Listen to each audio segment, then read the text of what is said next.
আসসালামু আলাইকুম my dear students, Facebook viewers, well wishers, সকলকে জানাচ্ছি শুভেচ্ছা।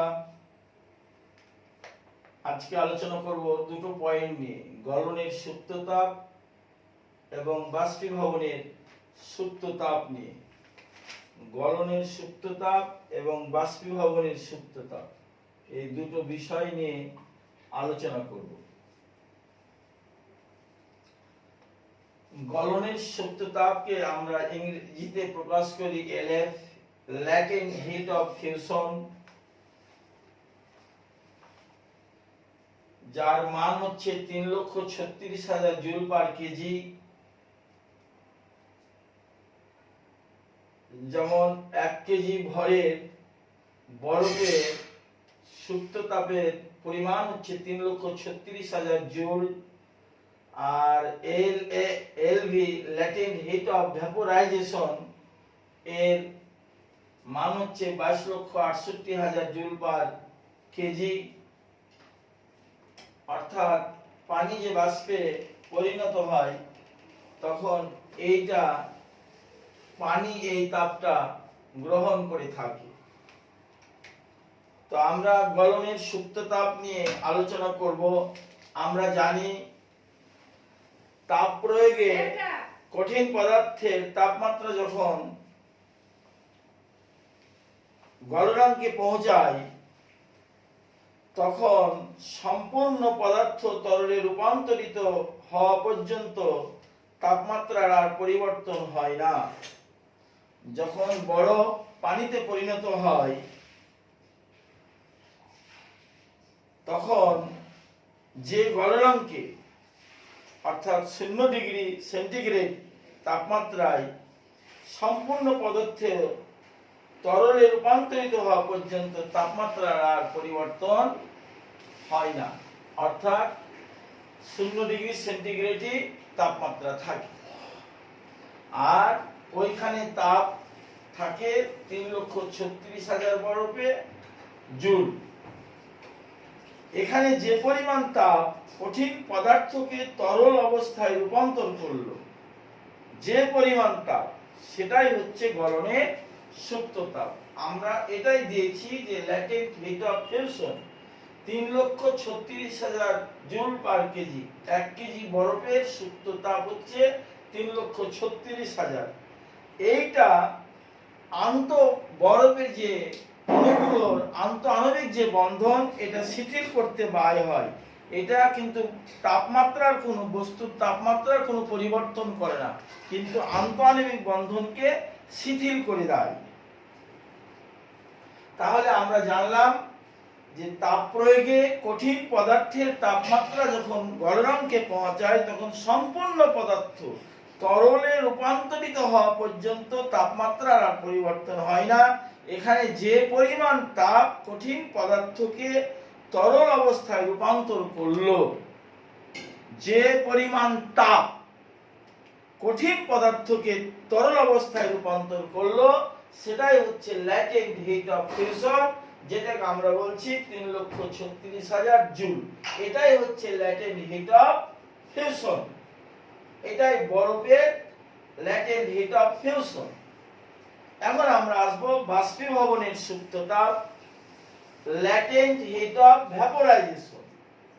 তরল পদার্থকে তাপ প্রয়োগ করতে থাকলে যখন তাপমাত্রা স্ফুটনাঙ্কে পৌঁছে, অর্থাৎ 100 ডিগ্রি সেন্টিগ্রেড তাপমাত্রায় চলে আসে, তখন যতই তাপ প্রয়োগ করা হোক না কেন সম্পূর্ণ তরল বাষ্পে রূপান্তরিত হওয়া পর্যন্ত তাপমাত্রা স্থির থাকে, তাপমাত্রার আর কোনো পরিবর্তন হয় না।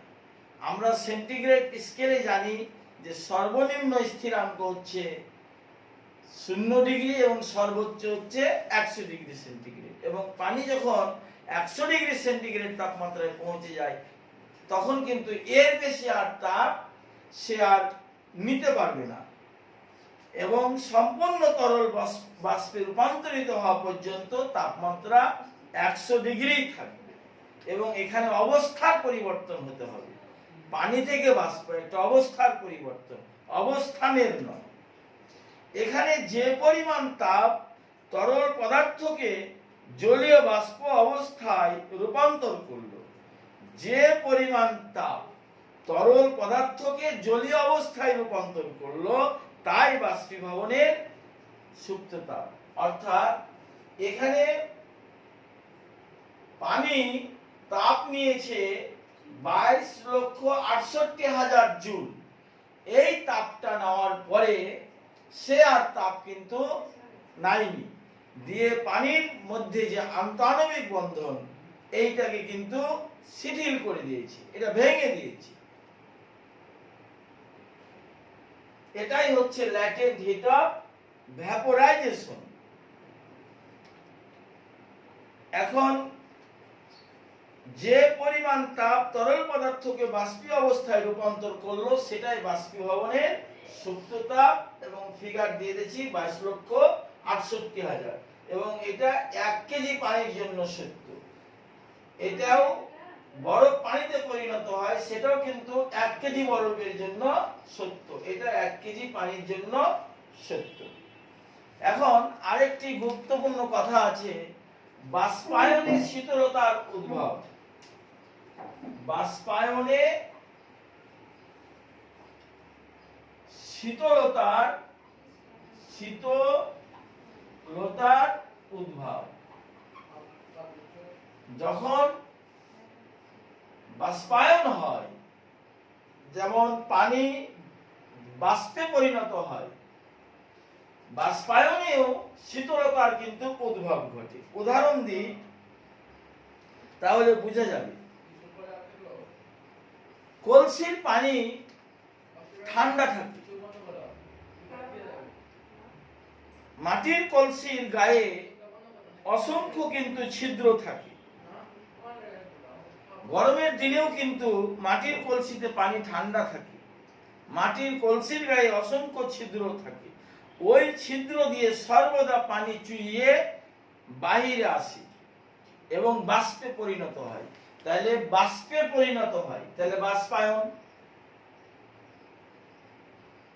তাহলে বাষ্পায়ন, পানি বাইরে চলে আসলো, বাষ্পায়ন ঘটলো। তো শীতলতাটা কোত্থেকে আসলো? প্রয়োজনীয় সুপ্ত তাপ কিন্তু কলসি সরবরাহ করে, এজন্য পানি ঠান্ডা থাকে। যে পাত্রে থাকে সেই পাত্র প্রয়োজনীয় সুপ্ত তাপ, ল্যাটেন্ট হিট অফ ফিউশন, সরবরাহ করে। কাঁচ বা পিতলের পাত্রে পানি ঠান্ডা থাকে না, কারণ পাত্রের গায়ে ছিদ্র থাকে না, বাষ্পায়নের কোনো সুযোগ সৃষ্টি হয় না। কিন্তু আমাদের দেহে কিন্তু অনেক লোমকূপ আছে, অনেক ছিদ্র আছে। এখন আমাদের দেহ থেকে ঘাম বাহির হয়, পাখার বাতাসে ঠান্ডা অনুভূত হয় কেন? এখন হয়েছে কি, যে আমাদের দেহ থেকে যে ঘামটা বের হচ্ছে, সেই ঘামটা পাখার বাতাস, পাখার যে বাতাস, সেইটা কিন্তু আমাদের গা থেকে যে ঘামটা, এটাকে দূরে সরিয়ে দিচ্ছে এবং ঠান্ডার একটা সুযোগ করছে, এবং এখানে একটা ঠান্ডা যে সুপ্ত তাপ সরবরাহ করছে, এবং দেহ থেকেও কিন্তু প্রয়োজনীয় সুপ্ত তাপ সরবরাহ করা হয়। এখানে পাখার বাতাস একটা ফ্যাক্টর, আর দেহ প্রয়োজনীয় সুপ্ত তাপ সরবরাহ করে থাকে। এজন্য যখন ঘাম থেকে বাইর হয়, তখন পাখার বাতাসে আমরা ঠান্ডা অনুভব করি। তো এই ছিল 3টা বিষয়: গলনের সুপ্ত তাপ, বাষ্পায়নের সুপ্ত তাপ, বাষ্পায়নে শীতলতার উদ্ভব। এখানে একটা তলা, শীতলতার উদ্ভব। তো ধন্যবাদ জানাচ্ছি। ভালো লাগলে লাইক, কমেন্ট, শেয়ার দিবেন। আসসালামু আলাইকুম।